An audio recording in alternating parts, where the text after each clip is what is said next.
As a designer, have you experienced a non-paying customer in your projects?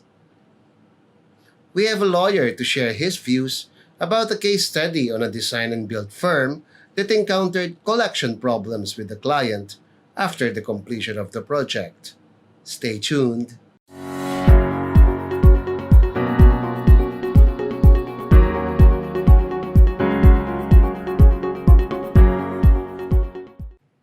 Welcome to the Office Designers Expert Talk. Today we will be talking about ways to recover unpaid construction invoices. Our guest expert here is Mr. Khelvin of the distinguished Singapore law firm Rajah and Tann. Hi Kelvin. Hi. I hope you can shed some light on some pressing issues about non-payment of work in the construction industry. Well, our case study will be about a commercial renovation project. A business owner, the client, has awarded a renovation project of an F&B establishment to a design and build contractor. Everything was working well, and the owner has agreed to a fixed contract amount of $80,000 and paid 50% down payment for the project.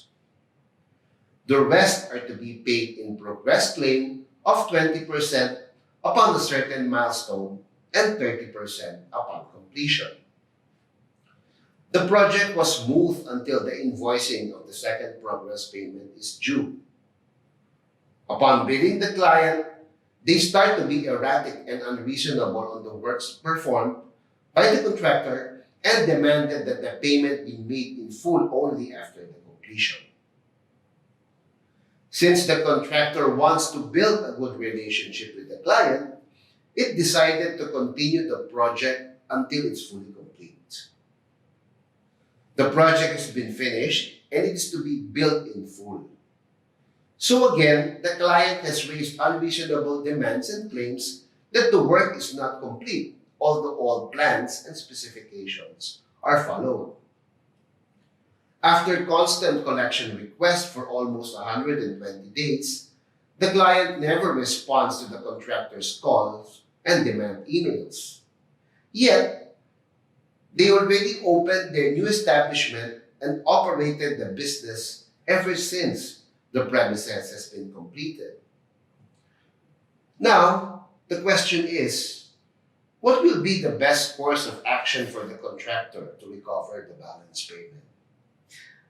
First, James, thank you so much for the opportunity to share today. And of course, whatever I share would be on a general information basis. If you have a problem, speak to your lawyer. Now, let me answer your question, James. There are some options. I'm not sure which is the best option. What some companies do is they continue to send their own correspondence to chase up on the debt. But if the correspondence has really been ignored for 120 days, I'm not sure whether that's going to be effective. What some people do is they take to social media, they start to leave a lot of angry messages on the Facebook page of the eatery. But again, that can backfire. And we've got cases where people are accused of making defamatory statements, right? So we want to be pretty careful about that. Definitely. Some companies also engage licensed debt collectors whose job is basically to make life as difficult as possible for the debtor in a legal way until the debt is paid. Yes. But again, the success rate varies. And of course, for many companies, the last resort is to engage a lawyer to send out a letter of demand, and if a letter of demand is ignored, to take legal action against the debtor. But how effective is the letter of demand since other considers this as a bluff? Let's talk about the function of the letter of demand. The letter of demand by itself doesn't force the debtor to do anything. Well, quite right. If the debtor chooses to completely ignore the letter of demand, there isn't actually anything that the contractor can do in this case. But the letter of demand serves to send a strong message to the debtor or the customer that the contractor is serious about the claim. The contractor has already taken the step of going to find a lawyer, a law firm, and a lot of times, if the letter of demand comes from a reputable law firm, it sends a further signal that the contractor is done waiting, the contractor is prepared to bring out the big guns, and if the customer still doesn't pay up the debt, then the customer has got to be prepared for legal action. Okay. As to whether it is a bluff, well, it would depend on the psychology and the relationship between the contractor and the customer. So it is really for both parties to decide for themselves Yes. whether or not it's a bluff or whether the contractor is prepared to follow up from the letter of demand. Okay.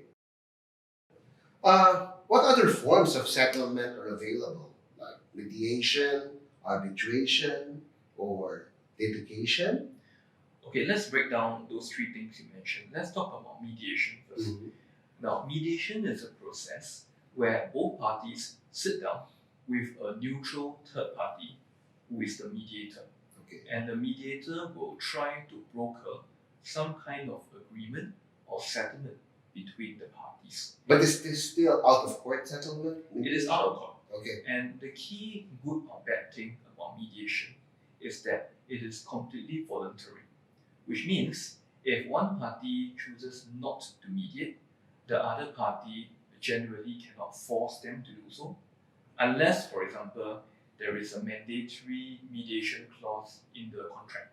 But that's a separate story altogether. Yes. Okay? But even if the parties are forced to go for mediation, at the mediation itself, the mediator doesn't have the power to force parties to come to a settlement. Yes. All the mediator can do is to try to facilitate some kind of agreement between the parties. If one of the parties turns up for mediation and chooses to walk out within the first half an hour, well, there's nothing that anyone can do. Okay, so that's mediation. Okay. Good because you have complete control over your destiny. Bad because the other party also has control over their destiny. Correct. Okay, so you mentioned arbitration. Arbitration, yes. Now, arbitration is a process where the parties appear before, again, a neutral third party. This time it is an arbitrator.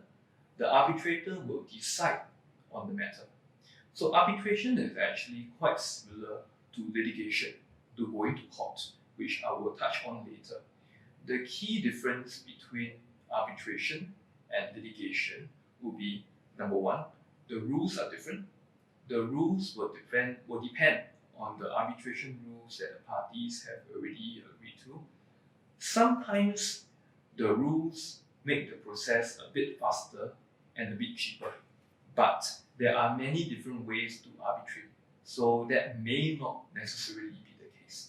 The other advantage of arbitration compared to litigation is that arbitration is confidential. In other words, unlike court proceedings, what happens within arbitration stays confidential between the parties.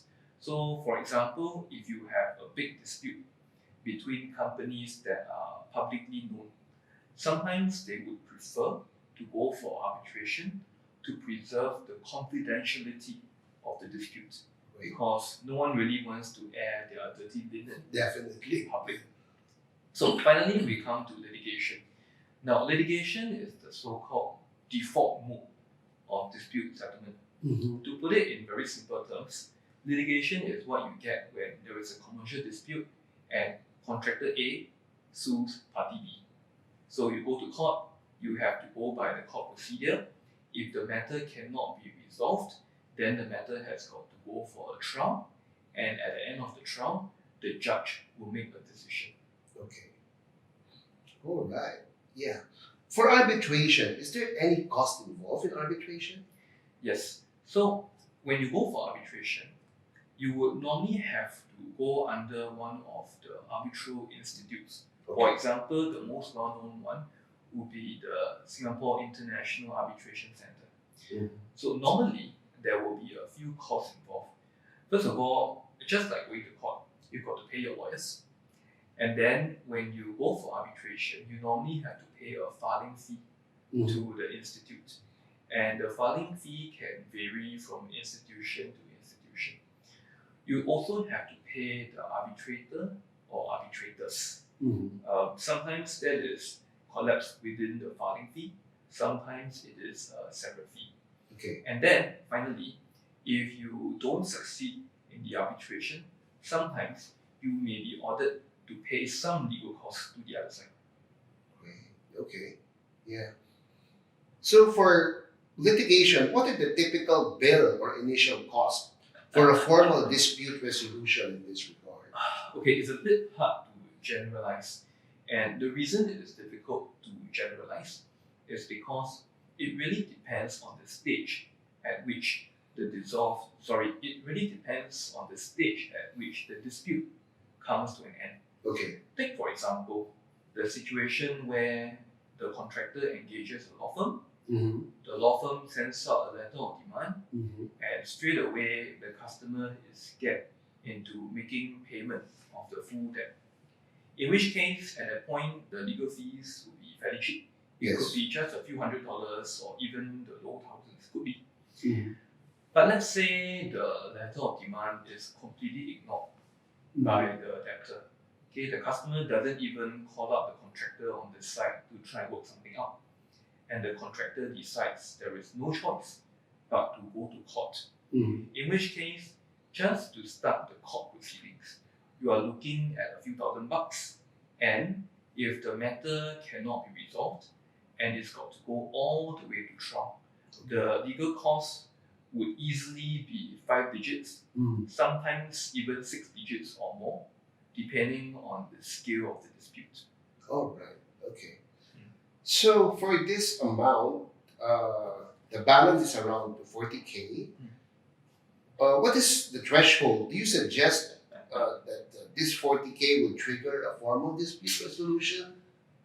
It's a bit difficult to answer that question because this isn't so much a legal question as it is a commercial question. Yes. At the end of the day, as a business owner, the contractor would have to make a decision on, number one, what are the consequences if I don't go to court? Then I'll have to write off this 40K.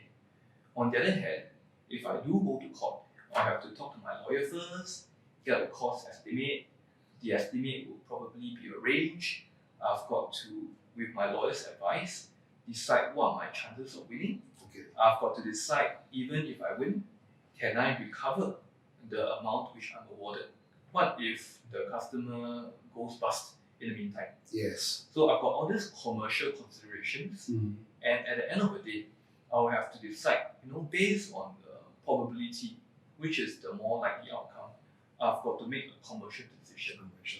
Look at your cash flow and Exactly. as a contractor, whether you can afford this. Exactly. Because like what you say, it's a 5-figure lawsuit if it will drag, right? Potentially. So that means you might lose money. You might.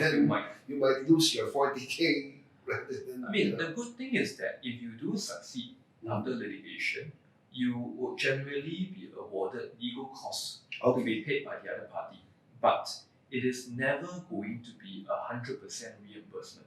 Yes. So there will always be some shortfall between how much you have to pay your lawyers versus how much legal costs you are awarded, even if you succeed. So I hate to fudge the answer, but at the end of the day, it would have to be a commercial decision. And I think the one key issue really is, what is the amount at stake? What is the debt at stake? If the debt is, for example, say a 4 million debt, then that's a different conversation altogether. Yes. Because the legal costs will be a much smaller proportion of this debt. But if in this case, as you said, it is a 40K debt, you've got a difficult commercial decision to make. Yeah. And to round up, for some people, putting aside the commercials of it, they decide they want to go to court over principle. And that's not something that I can disagree with either. Yes. Yeah, I agree. There are alternative. I know there are other alternative options for this, like the Security of Payments Act. The answer is yes. What I've been discussing prior to this would apply to most commercial disputes. But in this particular case, because it is a construction dispute, for a construction which is happening in Singapore, what the contractor can do is that the contractor can proceed under the Security of Payments Act. You are correct. What the contractor would have to do is, well, probably he or she will have to engage a lawyer. They would send out a payment claim first. Yes. And after the payment claim is sent out, the customer would have the right to file what we call a payment response. And after the payment response is filed or not, the matter can go for adjudication. Now, the advantage of going for a Security of Payments Act claim is that it is much faster compared to going to court. But because the timelines are very compressed, so everyone has to work quite quickly under quite a bit of time pressure. So don't expect the legal bill to be just a few $100s either. Definitely. So again, you've got to decide from that commercial point of view, after having gotten an estimate from your lawyer, whether or not it's something that you want to pursue. Okay. Because I can recall that BCA is the one, the Building Construction Authority is the one who initiated this bill for Correct. Securities of Payments Act. Right? Correct. So yeah, okay. So I think one of the best ways for the contractor is to really go through the Securities of Payments Act. That's a real possibility. Correct. Yeah. But as with all things, because every case is different, so certainly, if you have a dispute that centers around construction, please, find a lawyer. Chances are you are not going to bring a claim on your own. Yeah. And have a chat with the lawyer. And if the lawyer doesn't raise the Security of Payments Act as an option, feel free to discuss that option with your lawyer and the pros and cons. Yeah. So, what is the best advice you can give to the contractor to make sure that every project, or not of course every project, but that they will get paid? Well, let's go back to your case study. Okay. And you mentioned in this case study that problems had already occurred at the point where progress payments were due and the customer didn't want to pay, but out of goodwill, the contractor still continues to do the work. Now, I'm going to pause and say that I understand that sometimes there are commercial reasons why the contractor would continue to put in the work. But to be very direct, at that point in time, when the project is only half done, and the customer is probably working on a tight deadline, you mentioned in this case study is F&B, so the customer would want to get all the work done before They wanted to open their Exactly. F&B. And they have a limited fitting out period. After the fitting out period ends, they are going to start to pay rent. And if they have to pay rent, but the construction is not yet completed, and they don't have revenue coming in, that is going to be difficult for the business. So, to be very direct, that point in time, when work is still not completed, that is the time when the contractor really holds all the bargaining power. Now, I am not suggesting for one moment that the contractor should unreasonably look for problems or try to give problems to the customer and hold the customer hostage. I'm not suggesting that at all. But if from the contractor's point of view, all the work up to that stage has been done at a satisfactory level, and it is in accordance with all the specifications which are in writing, then there's really no reason for the customer to not pay up. And I would really question whether there is a need to maintain this goodwill if the customer seems to have cash flow problems, even at this early juncture. And again, going back to this case study, look, James, is F&B, and we know that F&B is a tough business in this town. Yes. If you want to wait until the project is finished, it's not as though the F&B business is going to start generating wonderful, fantastic returns for the business owner immediately. There are even more costs involved once they start operating, right? So the hard question that a contractor would have to ask in this situation is whether the contractor should continue doing work and incur expenses out of goodwill, or whether the contractor should hold firm and say, look, I'm sorry, but I'm also running a business. I also have mouths to feed. I also need to pay my subcons. Can you please make payment of the progress payment as agreed before I can continue work? Yes. And this is That's not the really, scenario, right? Yeah. it's not a legal solution. I think it's more of a commercial solution. Yeah. I think we covered most of it. I have just one last question. This, according to this case study, after the completion of the work, the client, the F&B owner, opened the shop. Okay, so they operated the shop, even though they still owe the contractor about 50%. So, is there any legal issues or whatever? Or, I mean, that the contractor can, bring to court because they operated without even paying, or can they lock up the premises and all of those things inside are still not yet paid by the client itself? Well, generally the answer is no. Again, I don't know what contract terms may exist between the parties, but generally, the fact that the F&B business owner can open for business will be a separate issue from whether there are any payments which are still outstanding and due between the customer and the contractor.